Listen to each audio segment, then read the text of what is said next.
Hello, and welcome to the new and improved revised edition of Anchor Watch with Bobby Jones. I am your humble host, Bobby Jones, and I cannot tell you how humbled I am by the support that you have shown me, my team, and Lincoln Square in general. The need for independent thought, independent journalism, independent reaction has been made very much apparent the last few weeks in particular.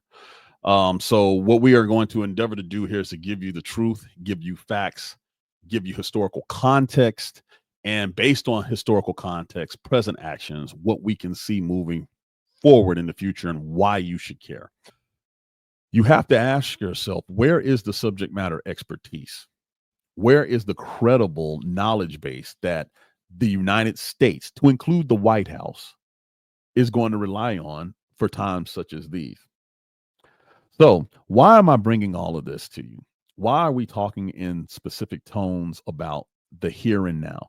Well, because we operate under a system that was designed over 200 years ago to evolve with the country. And so I'm going to introduce a new segment. Um, so I'm calling it a franchise segment. It's American Civics 101. I was talking to some kids in my local community in high school about American government, and I was shocked to see what they did not know. I don't know if the average American could pass the citizenship test to become an American citizen if they had to take it right now. And yet, so many Americans will be the first ones to try to remove legal immigrants, legal residents, and then legal naturalized citizens without even knowing how government works. So, the whole point of this segment is to just start explaining how our government works in little bits and chunks. And the first thing that I'm going to start off with today is the actual United States Constitution. The United States Constitution has been called many things by many scholars, many historians. But the one thing they can all agree on, the Constitution as it was put together, which took bits and pieces from all over the world, from the Romans, from the Magna Carta. I mean, we can go into that in detail. But the Constitution itself was something when it was signed and ratified in 1788, the world had not really seen before. Okay. So let's just talk about this document because the term Constitution is thrown around a lot by politicians, many of which don't know the Constitution. There are certain senators like Tommy Tuberville in Alabama who have gone on record and showed that he does not know what's in the Constitution. He just thinks he sounds cool. Let's just talk about how it's constructed. The Constitution is composed of the preamble, which most people know. The preamble is what you see on the screen there. We, the people of the United States of America, that whole thing. It is then broken up into three articles. And this is the point. This is the meat of the document. Article 1 talks about the legislative branch, the United States Congress. Article 2, the executive branch headed by the President of the United States. And Article 3, the judicial branch headed by the Supreme Court of the United States. Everything in this document is deliberate. They did not put the President of the United States in Article 1. They put him in Article 2. They put the United States Congress in Article 1. According to this article, according to Article 1, according to this Constitution, there are 18 clearly defined roles, 18 that the 535 members of Congress are supposed to execute. There are 100 senators, 2 from each state, and 435 representatives. This Constitution is a compromise of the original 13 colonies, too.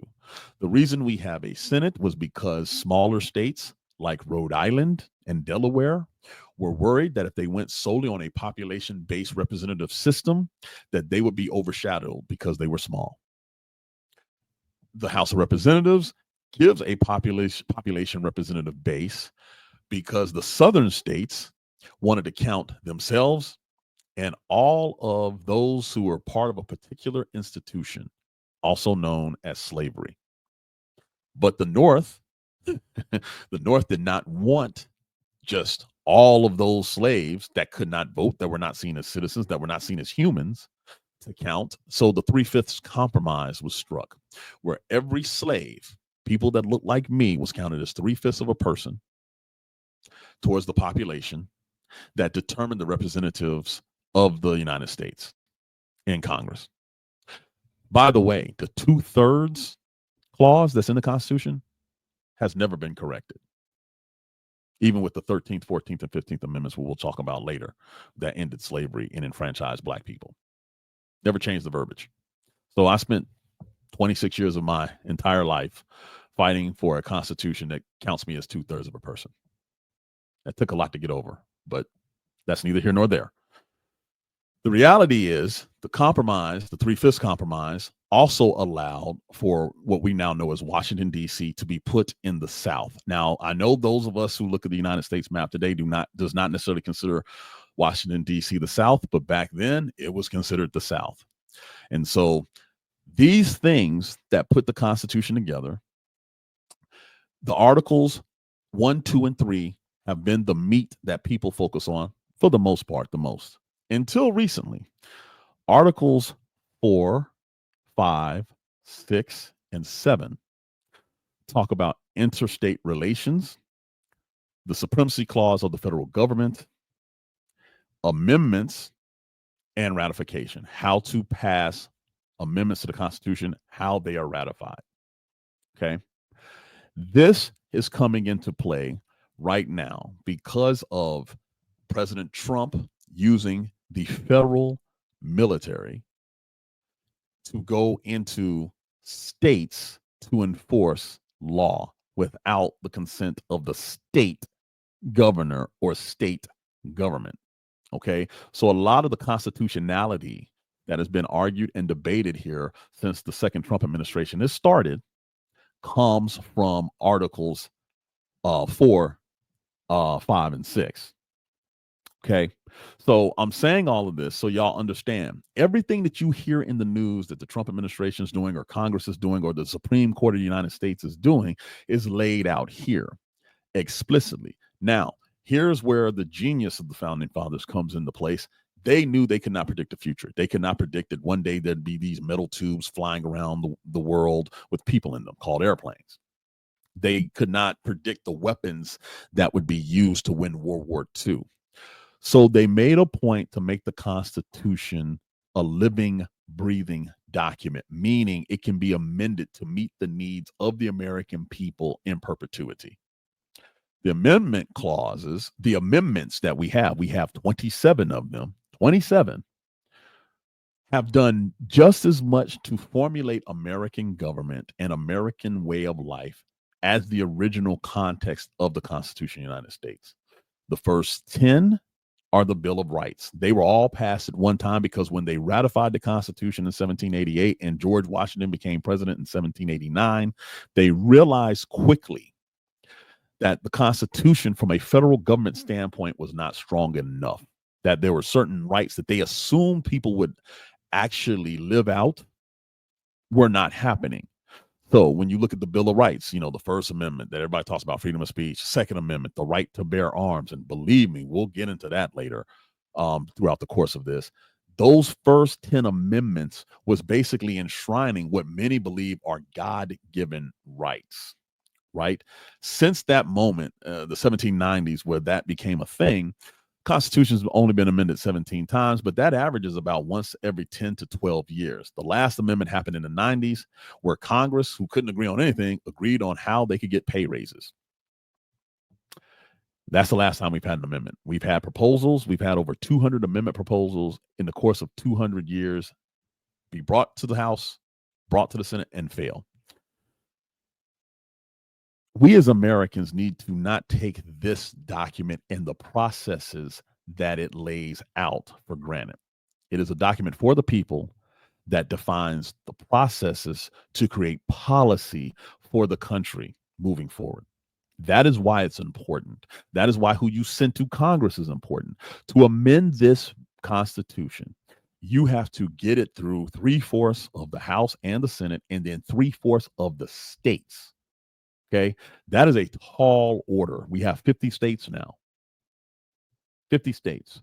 But things like, I mean, some of the things that have been brought up, changing the Constitution to allow Washington, D.C. and Puerto Rico to become states. And I mean, change the Constitution because Washington, the federal district, is expressly put in the Constitution. It will take an amendment to do that and to make it a state.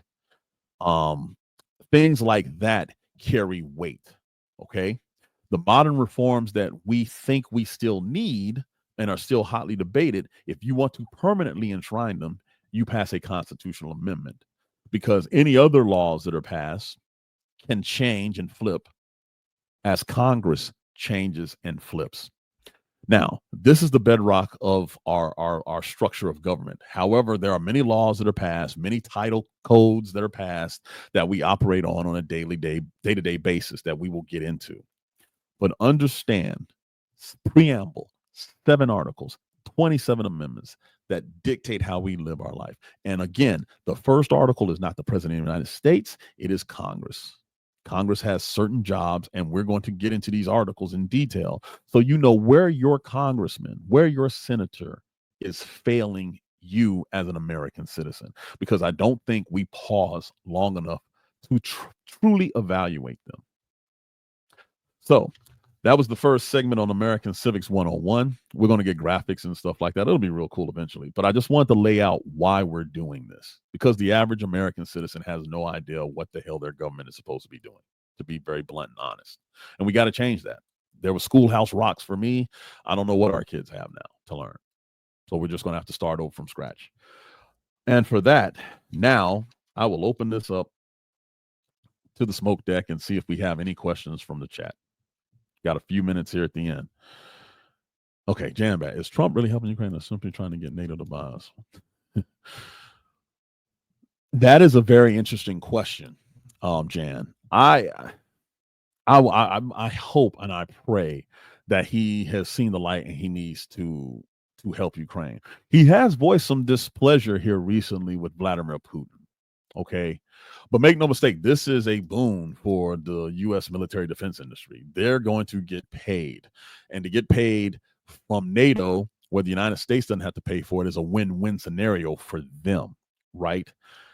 The question we have to ask ourselves is, will it be sustained? This is a sustainable model, and the ambassador kind of hit on that. It's sustainable. The question is, will President Trump have the political will to keep providing these weapons to give the Ukrainians a chance? Because that's all they're asking for. They're not asking for boots on ground. They're very rarely asking for air. They just need defense and some limited offensive capabilities to take the war back to Russia instead of being a pincushion for them like they have had to do the last few months. But that's a very good question. I hope this is the beginning of a sustainable model. And I hope the political will of the White House matches the intent of this action. Yes, please. Let's see. Jerry Johnson, nothing's permanent. Yeah, Pastor President. Very, very valid point. People focus on the election in 2024 at the presidential level. That is not what I focused on. I focused on Congress. Because Congress' sole purpose in one of those 18 is to hold the chief executive accountable. The power of impeachment, the power of censure, the power of denying bills passed. And when you saw the people that were elected to this Congress, and I want to say it's 190 something, I can't even remember the number that we're on now. But when you saw them sweep in, and some of the people that came that were more extreme in their views, more aligned with the current president, enabling him to do what he's doing. It's unbelievable. Let me put it to you like this. I'm old enough to remember if the federal government tried to march actual American Marines into my state of Georgia, there probably would have been a goddamn gunfight. The governor would have been like, "Oh, no, you don't," right? But and every representative from the state of Georgia would have been like, "No, that's illegal." But what we're seeing here is an open door policy to allow whatever he wants.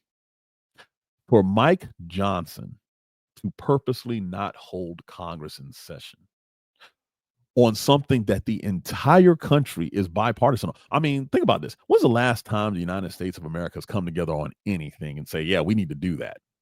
Well, the Epstein files seem to be it for whatever reason. And he's like, no, we're not doing it. That's Congress not doing their job. If you have someone like Ghislaine Maxwell who could testify to crimes, criminality against children perpetrated by the chief executive of the United States, why would you not want to hear them and you're a member of Congress?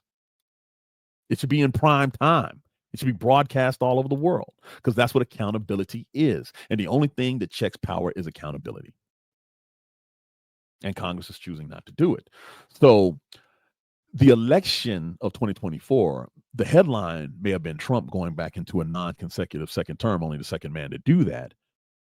But the story is the members of Congress that came with him that are enabling Project 2025 and all of these other issues that are happening. That's a very, very valid point, though. Anything else from the chat here? Let's see. Russia's attacks are intensifying. Yes, you are absolutely right. Because they know that they're under a time frame. What's interesting about the Trump administration, whether we're talking international or domestic, there seems to be a running clock that the policymakers have in their head.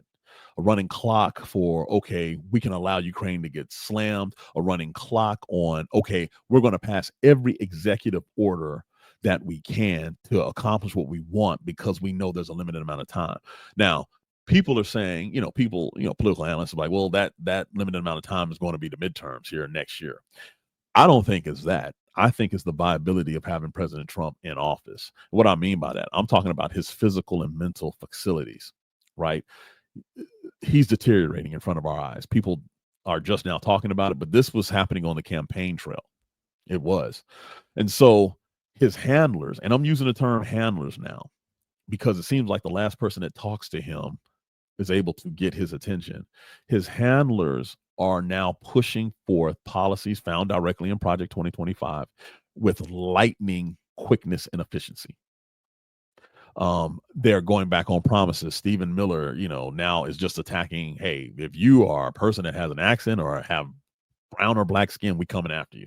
We're not talking about criminals. We have people now carrying passports and green cards on their persons like this is 1930s Germany in the United States of America in 2025 because of the accelerated process that they're doing. They're about to use 2 military bases, one up in New Jersey. Was that McGuire Air Force Base up there? It's now a joint name. I can't remember. But they're staging now to hold and detain more immigrants there, right? 2 military bases to which the Department of Homeland Security has signed a memorandum of understanding to execute, to let them use DOD property to hold these people. There's an expansion at Guantanamo Bay that's happening right now, not getting much press. It's happening. So all of these things are happening with Congress not providing any oversight. Anytime an American citizen gets locked up accidentally, they're saying, oh, that's an accident. Oh, well. One is too many. One legal resident that has done what they're supposed to do should be afforded the rights that they get. Heck, the illegal immigrant that is here working, serving the American public, should be afforded the rights and dignities afforded to them in the United States per the Constitution. Habeas corpus. These things are happening, and quite honestly, Congress is just sitting there, not only not doing their job, now proactively avoiding their responsibility. Elizabeth Young, what can we do about all this besides putting affordable amounts of money? Elizabeth, they want you to feel despair. They want you to feel overwhelmed. They want you to feel overwhelmed. I've been saying this. Start locally. Go to your city council meetings. Go to your county meetings, county commissioner meetings. And anytime your governor has something that's open to the public, try to get there. But most importantly, anytime you see Congress do something that makes 0 sense or your representative says something representing you, that is when you need to call them or go into one of their offices. Most of them have multiple offices across their district. physically go in and introduce yourself and say, this is unacceptable. And you explain to me why. See what their staff has to say. And the reason I say that is because if the message is convoluted, if the message is stupid, if the message makes no sense, their staffers aren't going to be able to convey it. If it's just a talking point, or bottom line is they're told by Donald Trump to do it, it will become readily apparent. And broadcast it. Let people know. Let your next door neighbor know. Have them go with you. But they've got to see that Americans care about what is happening. And for the longest time, we didn't act like it. And we took this government, this representative democracy, this republic for granted. And now it's killing us. Literally. The big budget, the one big beautiful budget bill is going to kill people because hospitals are going to close, because people are going to get kicked off of Medicaid, because health insurance will skyrocket. These things are going to happen because we fell asleep at the wheel. The citizenry holds the government accountable, and the legislative body holds the chief executive accountable. That's how this system was designed. That's how it was designed, ladies and gentlemen. So I know you're scared. I know you're feeling despair, but let me tell you something. As someone whose family was born and raised in the South, as an African American, we had children go in front of dogs, policemen, fire hoses. My mother's generation. They were scared too, but they knew that this was worth it. This is worth it, ladies and gentlemen. Your kids, your grandkids, your aunts, your uncles, it's worth it. Let Congress know to do their damn job. All right, ladies and gentlemen, it is right at 13. Oh, I'm sorry, not 1300, 1 o'clock p.m. Eastern Standard Time. Thank you for joining us. Our new expanded edition of Anchor Watch will continue to bring you things that you should care about as they come forth. But I really appreciate the support. Please, in the chat on our Substack, let us know if you have questions for next week. We're going to do our best to answer them for you. Until then, stay alert and stay anchored.